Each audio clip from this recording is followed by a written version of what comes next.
So here we are, 7 years after the PSP and at the dawn of Sony's new handheld gaming era. With the PlayStation Vita, Sony has been given an opportunity to fix all of the problems of the previous generation, address all the criticisms, and give gamers exactly what they want. So, how are they doing so far? Well, not great, but they have lots of potential. Let's ignore the flagging performance in Japan since the launch and instead focus on the US and Europe. Everyone wants the new PlayStation Vita. Only Taco Bell is giving PS Vitas away before you can get one anywhere else. Early adopters already showed their confidence and passion by pre-ordering the launch bundle, but what about everyone else? What about those of us that are thinking of maybe walking into a store on February 22nd and buying one? I had a DS for a while, but I don't do portable gaming that much anymore. I got a PS3 at home. I'm like a total noob with these touch phones though. Here at GameSpot, we recently put out a survey where we asked 2,500 of you about your interest in the Vita and whether you're excited about it. And what we found doesn't bode particularly well for the retail launch.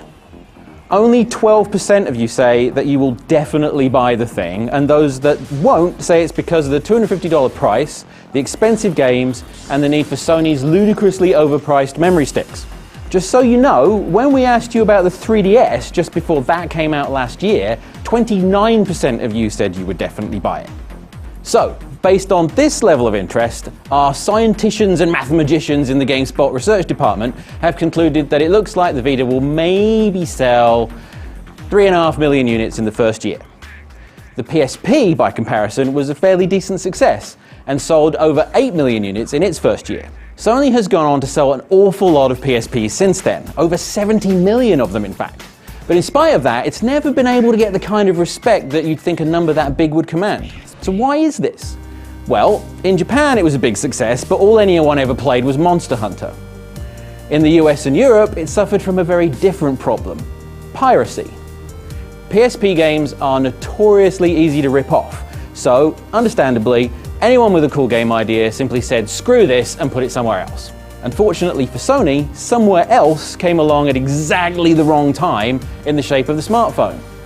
When you have a device that's always in your pocket, always charged, has easy access to a huge library of downloadable cheap games, and also does a whole bunch of other stuff too, why carry a gaming handheld? I'm not saying that Angry Birds killed the PSP, but it certainly helped. So at this point, at least half of you are probably yelling at the screen saying, but playing games on smartphones is crap, John. They don't have proper controls. We hate touchscreens. We want real controls with analog sticks and buttons and D-pads. We don't want Angry Birds, we want Metal Gear Solid. The Vita has a ton of potential to be exactly the kind of portable system that gamers have been craving for years. Powerful, it has real console-style controls, and it's the closest thing to the promise of carrying a game console in your pocket that we've ever seen, even if it doesn't actually fit very well in your pocket. I don't know about you, but I really want this thing to be a hit. Seeing games like Wipeout and Uncharted running so beautifully make me think of the huge potential for all the kinds of games that I really love, and I have a tremendous amount of affection for this thing. That said, the road ahead for the Vita isn't quite as smooth as it should be. So if you're still on the fence about picking one up, here are some quirks and let's call them eccentricities that you should probably be aware of. Number one, first things first, turning the thing on. My first 2 hours with the Vita saw it first refuse to connect to a Wi-Fi hotspot, then refuse to connect to PSN and activate before ultimately insisting on performing a system update that completely bricked the device. I'm not saying you'll necessarily have the same experience, but if you do, it's not exactly obvious what you're supposed to do. Number two, memory sticks. Once you've turned the thing on and fiddled with the options and stuff, you'll no doubt want to pop a game in. Another classic Sony user experience here, many games just won't work if you don't have a memory stick. It's not like the old PlayStation memory card situation where you just couldn't save your progress. With the Vita, if you don't have a stick, there are a bunch of games that just won't work. Period. Unlike most memory sticks, like the SD cards that you put into your digital camera, Sony memory sticks are obviously made out of rare minerals imported from the future, or ground up unicorn horns or something, because they are unbelievably expensive. The cheapest stick is the 4GB version, which costs $20 and is virtually useless if you want to do anything other than drop your save games onto it. A 32GB stick is $99.99. A normal 32GB SD card, by comparison, is about $30.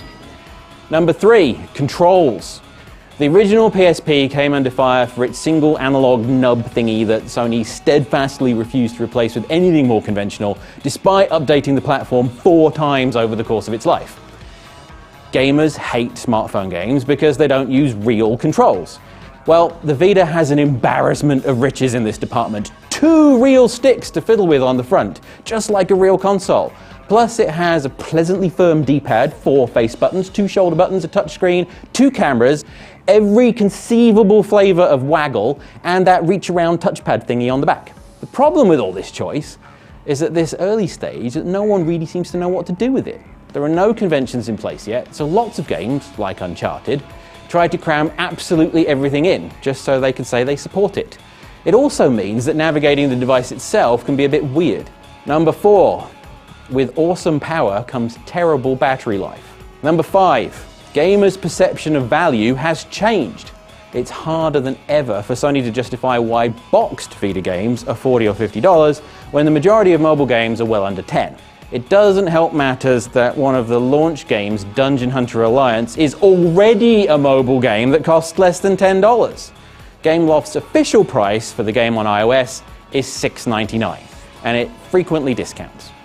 The PC and Mac versions are $14.99, and it was released on PS3 for $12.99. So how is $40 reasonable? For a game like that, it should have been a digital download, and this is an area where the Vita fares much better. Of note, Super Stardust Delta, which is just $10. Long term, we expect more and more games to be distributed this way. It's cheaper, it's more convenient, and more in keeping with what we've all spent the last few years getting used to. So that's what you should be mindful of right now, and at the end of the day, the success of the thing will come down to the games. Problems can be fixed, system software can be updated, and probably will be frequently, and pricing can change. What do you think though? Do you think the Vita is the future of portable gaming? What games do you want to see for it? Does the idea of a big, awesome RPG with PS3 and Vita crossplay make you so excited that you'll buy a system now in anticipation of that maybe happening? Let us know what you think in the comments below.